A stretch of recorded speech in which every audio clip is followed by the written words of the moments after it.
প্রিয় শিক্ষার্থীবৃন্দ, এই সেশনে আমি তোমাদের সকলকে শুভেচ্ছা এবং স্বাগতম জানাচ্ছি। আমি এখন দশম অধ্যায়ের 10.5 এই আলোচ্য বিষয়ের উপরে আলোচনা করতে চেষ্টা করব, যেখানে আলোচনার জন্য বলা হয়েছে explain the use of magnet in industrial field. প্রিয় শিক্ষার্থীবৃন্দ, তাহলে আলোচ্য যে বিষয় সেখান থেকে আমরা এমন একটি ধারণা পাচ্ছি যে আমাদেরকে বুঝতে হবে, জানতে হবে এরকম একটি বিষয় যে ম্যাগনেটিক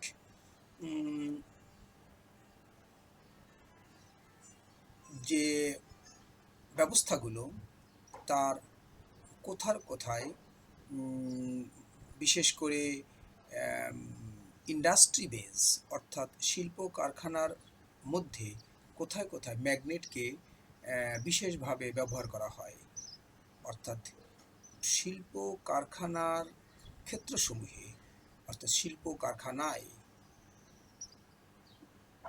ম্যাগনেটকে কোনভাবে ব্যবহার করা হচ্ছে বা যেতে পারে। ঠিক সেই আলোকে আমরা একটু দেখার চেষ্টা করি এভাবে যে ইন্ডাস্ট্রির নানাবিধ ইন্ডাস্ট্রিতে বিভিন্ন উদ্দেশ্যে ম্যাগনেটকে বিভিন্নভাবে ব্যবহার করা যায় বা হচ্ছে। তা একেবারেই মাত্র কয়েকটি ক্ষেত্র হচ্ছে এবং উপায় হচ্ছে এরকম, যেমন সেপারেশন করার কাজে। সেপারেশনটা কি? খাদ্য উৎপাদন, খাদ্য প্রক্রিয়াজাতকরণ ইন্ডাস্ট্রি অথবা ঔষধ শিল্প, ফার্মাসিউটিক্যালস ইন্ডাস্ট্রি, এ সকল জায়গায় সাধারণত, অথবা কয়লা খনি বিশেষ করে বলা যেতে পারে, সে সকল ক্ষেত্রে ম্যাগনেটকে ব্যবহার করা হয় বিশেষ করে কাঙ্ক্ষিত ম্যাটেরিয়ালস থেকে মেটাল জাতীয় পদার্থসমূহকে ভিন্ন করার জন্য, আলাদা করে তুলে আনার জন্য। কয়লা খনিতে ঠিক তাই করা হয়। আকরিক থেকে মেটালকে বিচ্ছিন্ন করার জন্য, ফুড প্রসেসিং এবং ফার্মাসিউটিক্যালস ইন্ডাস্ট্রিতে ঠিক একইভাবে প্রোডাক্টসকে মেটাল দ্বারা যেন কন্টামিনেটিং না হয়ে যেতে পারে, সেই জন্য মেটালকে ম্যাগনেটের সাহায্যে রিমুভ করার চেষ্টা করা হয়।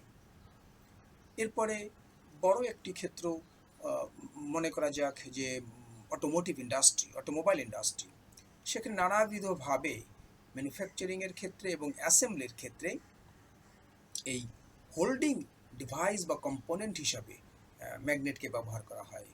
আমরা বিভিন্ন সময় খেয়াল করলেই দেখতে পাবো, বাসাবাড়িতেও অনেক সময় দেখা যায় যে বিভিন্ন রকমের ডিভাইসগুলো সে একে অপরের সঙ্গে আটকে থাকে বা কোনো একটি ভিন্ন প্রক্রিয়া সে সর্বশেষে আবদ্ধ করে রাখতে হয়, ধরে রাখতে হয় দৃঢ়তার সাথে। সেখানে ম্যাগনেট প্রকারান্তরে ব্যবহৃত হচ্ছে কোনো না কোনোভাবে, কোনো না কোনো অবস্থায়।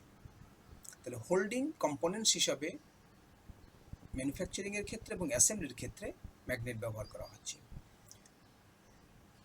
আমরা অনেক ভারী দ্রব্য সামগ্রীকে এক জায়গা থেকে আরেক জায়গায় তুলে স্থানান্তর করার জন্য বা উত্তোলন করার জন্য স্পেশালি করে আমরা অন্য কোনো ক্যারিয়ারে দিয়ে দিতে পারি ইত্যাদি। এইরকম কাজে, লিফটিং করার কাজে আমরা ম্যাগনেটকে ব্যবহার করা হয় ইন্ডাস্ট্রিতে স্পেশালি। যেমন মনে করা যায় হিউজ অ্যামাউন্টের আয়রন স্ক্র্যাপ আছে, স্টিলের স্ক্র্যাপ আছে, সেগুলোকে মুভ করা দরকার। তখন সেখান থেকে ওই স্ক্র্যাপগুলোকে পিক আপ করার জন্য আমাদের লিফটিং ডিভাইস হিসাবে যে ডিভাইস ব্যবহার করা হয়, সেখানে খুব শক্তিশালী ম্যাগনেট ব্যবহার করা যেতে পারে, বিশেষ করে ইলেকট্রোম্যাগনেটস। এরপরে আমরা যদি আরও দেখার চেষ্টা করি, আমরা তো দেখতেই পাই যে ইলেকট্রিসিটি অথবা মেকানিক্যাল ওয়ার্ক এই একে অপরের বলা যেতে পারে পরিপূরক। মেকানিক্যাল ওয়ার্কের মাধ্যমে ইলেকট্রিসিটি পাওয়া যাবে, আবার ইলেকট্রিসিটিকে ব্যবহার করে মেকানিক্যাল ওয়ার্ক পাওয়া যাবে। সেই কারণে এই দুটো ক্ষেত্রেই এই এনার্জি সোর্স তৈরি করার জন্য ইলেকট্রিক্যাল এনার্জি অথবা মেকানিক্যাল এনার্জি আমাদের ম্যাগনেটকে বহুবিধভাবে ব্যবহার করা হয়। সেটা আমরা নিশ্চয়ই অন্যান্য সাবজেক্টে যখন পড়বো তখন আরও বিস্তারিত ব্যবহার ক্ষেত্রগুলো জানতে পারবো। বিশেষ করে আমরা বলতে পারি যে মেকানিক্যাল এনার্জি হচ্ছে, সেখান থেকে ইলেকট্রিক্যাল এনার্জি ট্রান্সফর্ম করতে গেলে আমাদের ম্যাগনেটের বহুবিধ রকমের ব্যবহার থাকবে, যেটা কিনা ম্যাগনেটিক ফিল্ড তৈরি করে ইলেকট্রোমোটিভ ফোর্স তৈরি করে।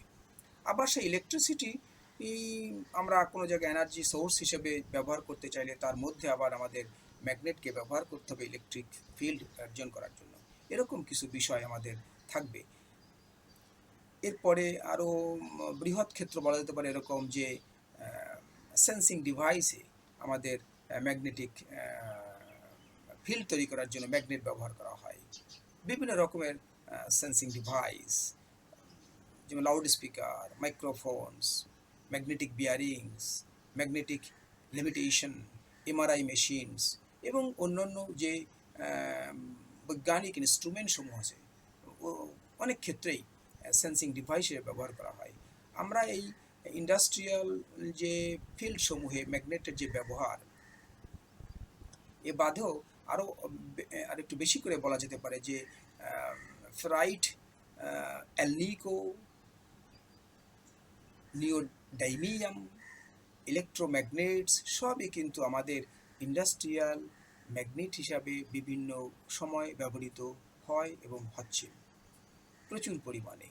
যেমন এর প্রত্যেকটির ক্ষেত্রে কিছু সুবিধাও থাকবে, কিছু অসুবিধাও থাকবে, সেগুলো নির্ভর করবে হচ্ছে কোথায় কোনভাবে ব্যবহার করতে চাই তার ভিত্তিতে। শিক্ষার্থীবৃন্দ, তাহলে আশা করি তোমরা ইন্ডাস্ট্রিয়াল ক্ষেত্রসমূহে ম্যাগনেটের যে ব্যবহার তার সম্পর্কে তোমরা একটি ধারণা পেলে। এখন তোমাদের টেক্সট আরও পড়ে তোমাদের ধারণাকে আরও বিস্তৃত করবে এই অনুরোধ রাখছি এবং এখনকার সেশন আমি শেষ করছি। তোমাদেরকে ধন্যবাদ।